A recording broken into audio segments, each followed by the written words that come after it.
Riley, what can you get out of a couple extra days of preparation that you guys have versus it being a regular game week?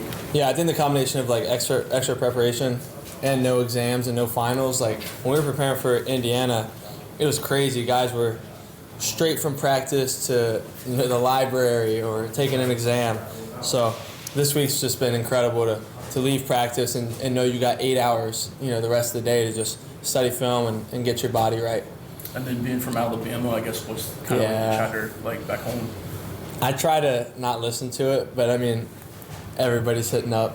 I think luckily, like most people know, like not to hit me up, so they'll like go through my parents. But I'm gonna need a lot of tickets. So I already hit up James, the Aussie. I was like, dude, there's no way you got 6 people from Australia coming to New Orleans. But so I think he should be able to give me some. What were your impressions of Georgia kind of growing up? Yeah, obviously being an Alabama kid, I was really a part-time Notre Dame fan. Obviously, we talked about it a lot. But then you root for the in-state teams as well, so they're always playing Georgia, and I know a lot about them. Riley, how do you talk about quieting the outside noise? But you're going to be in New Orleans, playing on New Year's Day. How do you cancel out things like Bourbon Street? What's going on around the game to focus on? Yeah. Luckily, like I said, New Orleans is pretty close to me, so I've been there plenty of times. Know what to expect, but I keep my life very simple.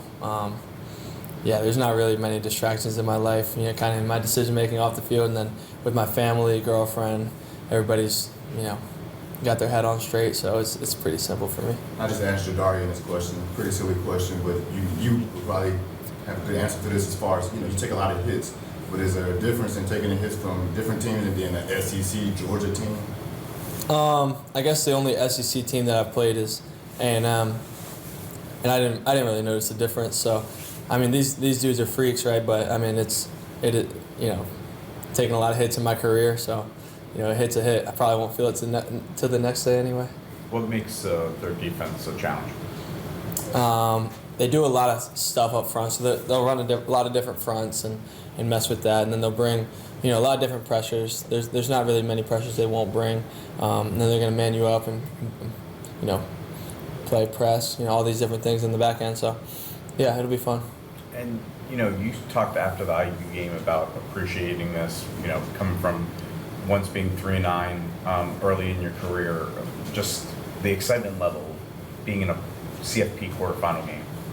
Yeah. I mean, this is obviously why I came to Notre Dame to compete here, and I remember leaving Duke, which I didn't want to do, but I was thinking to myself, like, I'm going to go out swinging, like, I want to compete for it all, and here we are. So kind of a dream come true for me. And then, like I said, going 3-9, I have perspective. I understand how cool this thing is, and I'm not making too big of a deal of it, but I'm also not taking for granted, like, this opportunity. There's been a lot of change on the offensive line for you guys throughout the season. Now, Charles Jagusah coming back. Just kind of how have you seen this unit develop throughout the year to get to the point where they're at right now and now bringing a talented player back? Yeah, there's been a lot of new bodies in there filtering in and out, but like there hasn't been much change in how we're playing. We just steadily, been getting better every single week. It doesn't even matter who's in the game. Like Emil Wagner, dog. He's been playing really well all year, and he's been able to stay healthy for us. So he's been a big part of this thing, and I think the rest of the guys just filter in and out, and we don't really skip a beat. Riley, offensively, you guys, like I said, you haven't really skipped a beat. You guys have been productive, but right now, what's the conversation like to keep things light and to keep things just, hey, this is not a football game? What are the conversations like with maybe the running back on the O-line, just to act casual? Yeah, I think that's definitely been the message, just to treat it like any other game.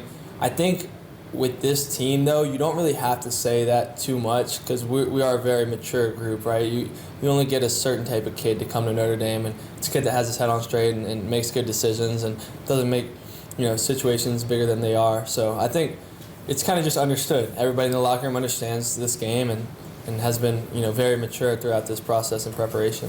Let's do one more. Okay. Aeneas Williams, he's kind of like really stepped up in the backfield there, especially in pass catching situations. What have you seen from him, I guess, recently? Yeah, he's a really good athlete. Like in everything we do, he's a really good athlete. And he's got great communication back there for a young kid, which it's like why are you talking about his communication? Like for a quarterback, when you step back there and he knows exactly what he's doing and he's pointing out who he's got, whether we have motion, shifts, these types of things, he's always communicating to me. And I really appreciate that, and I tell him all the time. So he's great to have back there as a quarterback.